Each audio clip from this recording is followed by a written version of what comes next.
Assalamualaikum warahmatullahi wabarakatuh. Perkenalkan, nama saya Firda Dwi Agustin dengan NIM 28031020062. Saya dari program studi Administrasi Keuangan dan kali ini saya akan membahas tentang perencanaan keuangan jangka panjang. Yang akan saya bahas yang pertama adalah pengertian perencanaan keuangan. Yang kedua adalah elemen kebijakan keuangan perusahaan. Yang ketiga adalah dimensi perencanaan keuangan jangka panjang. Yang keempat adalah tujuan perencanaan keuangan jangka panjang. Yang kelima adalah model perencanaan keuangan jangka panjang. Yang terakhir adalah hubungan kebutuhan pendanaan eksternal dengan pertumbuhan. Pertama adalah pengertian perencanaan keuangan. Perencanaan keuangan adalah ilmu yang menempatkan kajian tentang keuangan dengan menempatkan berbagai atribut keuangan secara terkonsep dan sistematis, baik dalam jangka pendek maupun jangka waktu yang panjang. Untuk jangka waktu pendek biasanya hanya sekitar 1 tahun atau 12 bulan saja. Tapi untuk jangka waktu yang panjang bisa dari 2 tahun sampai 5 tahun. Bahkan ada beberapa pakar yang menyebutkan bahwa jangka waktu panjang ini bisa lebih dari 5 tahun. Adalah elemen kebijakan keuangan perusahaan. Yang pertama, investasi dalam aktiva baru yang dibutuhkan perusahaan. Yang kedua, tingkat leverage keuangan yang akan dilaksanakan perusahaan. Yang ketiga, jumlah kas yang diperlukan untuk membayar pemegang saham. Dan yang terakhir adalah jumlah likuiditas dan modal kerja yang dibutuhkan untuk menjamin kelangsungan operasi perusahaan. Selanjutnya adalah dimensi perencanaan keuangan jangka panjang. Ini dibagi menjadi 2. Yang pertama adalah planning horizon dan aggregation. Planning horizon adalah dimensi pertama yang harus ditetapkan oleh pihak manajemen dalam proses perencanaan. Sedangkan aggregation yaitu usulan investasi yang lebih kecil dari masing-masing unit operasi perusahaan yang dijumlahkan menjadi satu proyek yang besar. Selanjutnya adalah tujuan perencanaan keuangan jangka panjang. Ini terbagi menjadi 4. Yang pertama adalah examining interaction, yaitu rencana keuangan harus merancang suatu hubungan yang eksplisit antara berbagai ulasan investasi untuk aktivitas operasi perusahaan yang berbeda-beda dan alternatif pendanaan yang tersedia bagi perusahaan. Yang kedua adalah exploring option, yaitu rencana keuangan memberikan peluang bagi perusahaan untuk mengembangkan, menganalisis, dan membandingkan berbagai skenario yang berbeda-beda secara konsisten. Yang ketiga adalah avoiding surprises, yaitu perencanaan keuangan harus mengidentifikasi apa dampak yang mungkin terjadi terhadap perusahaan jika terjadi keadaan yang berbeda dengan yang diasumsikan.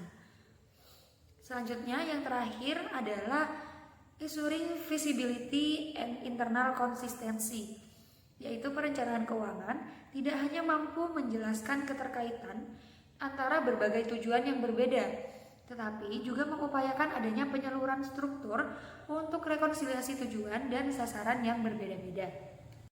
Selanjutnya adalah model perencanaan keuangan jangka panjang. Yang pertama adalah proyeksi laporan keuangan atau Project Performa Financial Statement, yaitu laporan yang memperlihatkan jumlah dana yang diperlukan untuk membiayai pembelian aset yang diperlukan, memproyeksikan dana yang bisa dihasilkan dari dalam perusahaan, dan menghitung variabel penyeimbang. Proyeksi laporan keuangan ini terbagi menjadi 6. Yang pertama ada sales forecast, yaitu hampir semua rencana keuangan dimulai dari rencana penjualan, terutama perusahaan yang menghadapi kendala di bidang pemasaran. Yang kedua adalah pro forma statement, yaitu suatu rencana keuangan terdiri atas ramalan neraca, laporan laba rugi, dan laporan arus kas. Yang ketiga adalah asset requirement, yaitu rencana keuangan mendeskripsikan proyeksi pengeluaran modal. Proyeksi neraca paling tidak berisi tentang perubahan total aktiva tetap dan modal kerja bersih. Yang keempat ini adalah financial requirement, yaitu rencana keuangan akan memuat kebutuhan pendanaan yang diperlukan. Bagian dari rencana ini akan membahas tentang kebijakan dividen sebagai bagian dari keputusan pendanaan internal dan kebijakan utang sebagai salah satu sumber dana yang berasal dari luar perusahaan. Selanjutnya adalah plug, yaitu sumber yang dirancang dari pendanaan eksternal yang diperlukan berhubung ada kekurangan atau kelebihan dalam pendanaan, sehingga neraca perusahaan menjadi balance atau seimbang. Terakhir adalah economic assumption, yaitu rencana harus menyatakan secara eksplisit asumsi kondisi ekonomi yang dipakai sebagai dasar dalam penyusunan rencana tersebut. Contohnya, tingkat bunga dan tarif pajak perusahaan.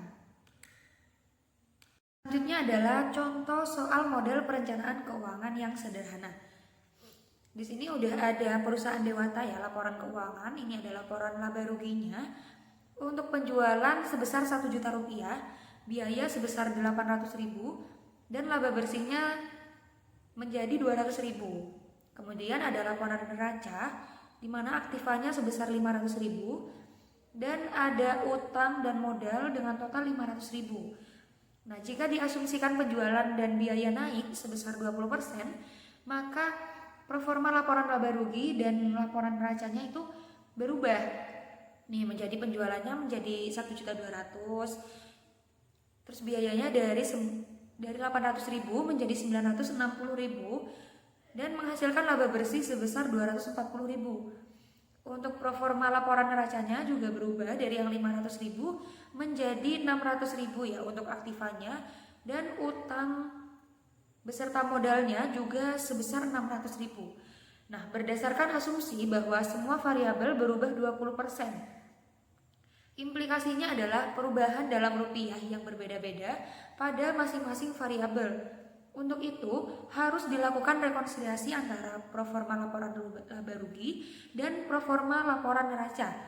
Untuk proforma laporan laba rugi, laba bersihnya sebesar 240.000, tetapi modal hanya bertambah sebesar 50.000 rupiah. Masalah ini dapat dijelaskan bahwa perusahaan Dewata harus membayar dividen kas sebesar 240.000 dikurangi 50.000 sebesar 190.000 rupiah. Pada contoh soal ini merupakan variabel plug. Selanjutnya ada pendekatan presentasi penjualan. Pendekatannya ini melibatkan dua metode perencanaan keuangan ya. Ada metode neraca proyeksi dan metode rumus. Nah, manajer ini harus memutuskan jenis pembiayaan yang mana yang akan digunakan untuk menyeimbangkan neraca. Nah, pada pendekatan presentasi penjualan, yang perlu diperhatikan adalah neraca atau laporan posisi keuangan dan laporan laba ruginya. Nah, kedua metode ini akan memperlihatkan beberapa perkiraan berubah langsung dengan berubahnya penjualan atau yang biasa disebut perkiraan spontan. Kemudian yang kedua ada beberapa perkiraan berubah secara tidak langsung dengan berubahnya penjualan atau perkiraan non spontan. Dan yang terakhir ini beberapa perkiraan tidak berubah sama sekali atau non spontan. Dari yang terakhir ya, ini ada hubungan kebutuhan pendanaan eksternal dengan pertumbuhan. Yang pertama ada pertumbuhan internal. Hal ini dicapai perusahaan ketika kenaikan aktiva yang diperlukan sama dengan tambahan laba ditahan. Di sini ada rumusnya untuk tingkat pertumbuhan internal adalah ROA dikali B dibagi 1 dikurangi ROA atau return on asset ya, dikali dengan B, di mana B ini adalah rasio laba ditahan terhadap laba bersih. Contoh soalnya, pada perusahaan Gugus, laba bersih sebesar 66.000 dan total aktiva sebesar 500.000 rupiah. Dengan demikian, return on assetnya sebesar 66.000 dibagi 500.000 sama dengan 13,2%. Dari laba bersih sebesar 66.000, sebanyak 44.000 ditahan dalam perusahaan, sedangkan sisanya dibayarkan sebagai dividen. Sehingga rasio laba ditahan adalah B sama dengan 44.000 rupiah dibagi 66.000 sama dengan 66,67%. Perhitungannya ya, tingkat pertumbuhan internalnya ini 0,132 dikali 0,6667 dibagi dengan 1 dikurangi 0,132 dikali dengan 0,6667 sama dengan 9,65%. Selanjutnya yang kedua, tingkat pertumbuhan berkelanjutan. Tingkat pertumbuhan berkelanjutan ini merupakan pertumbuhan maksimum yang dapat dicapai perusahaan tanpa pendanaan modal sendiri, tetapi bersumber dari luar perusahaan dan tetap mempertahankan rasio utang terhadap modal sendiri. Untuk rumusnya adalah ROE dikali B dibagi dengan 1 dikurangi ROE ya, atau return on equity dikali dengan B. Contoh soalnya, dalam perusahaan gugus, laba bersih sebesar Rp66.000 dan total ekuitas sebesar Rp250.000. Maka return on equity-nya sebesar Rp66.000 dibagi dengan Rp250.000 sama dengan 0,264 atau 26,4%. Rasio laba ditahan tetap sebesar 66,75. Dengan demikian perhitungannya ini adalah 0,264 dikali dengan 0,6667 dibagi dengan 1 dikurangi 0,264 dikali dengan 0,6667 sama dengan 21,36%. Sehingga perusahaan gugus dapat melakukan ekspansi maksimum 21,36% per tahun tanpa perlu tambahan modal dari luar perusahaan. Ini adalah 4 faktor yang menentukan kemampuan perusahaan untuk tumbuh berkelanjutan. Yang pertama ini ada profit margin. Jadi semakin tinggi profit margin akan meningkatkan kemampuan perusahaan untuk menghasilkan dana secara internal. Yang kedua ada dividend policy, yaitu semakin rendah persentase laba bersih yang dibayarkan sebagai dividen, maka semakin tinggi rasio laba yang ditahan. Yang ketiga adalah financial policy, yaitu semakin tinggi rasio utang dengan modal akan meningkatkan financial leverage perusahaan. Karena akan ada tambahan pendanaan dengan utang, maka akan menghasilkan tingkat pertumbuhan berkelanjutan perusahaan. Dan yang terakhir ada total asset turnover, yaitu semakin tinggi perputaran aktiva berarti semakin besar kemampuan perusahaan untuk menghasilkan penjualan dengan menggunakan setiap rupiah aktiva. Dan oleh karena itu akan meningkatkan tingkat pertumbuhan berkelanjutan.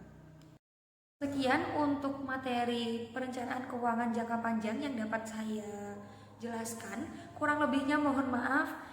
Jangan lupa di like, komen, share, dan subscribe juga ya. Terima kasih. Wassalamualaikum warahmatullahi wabarakatuh.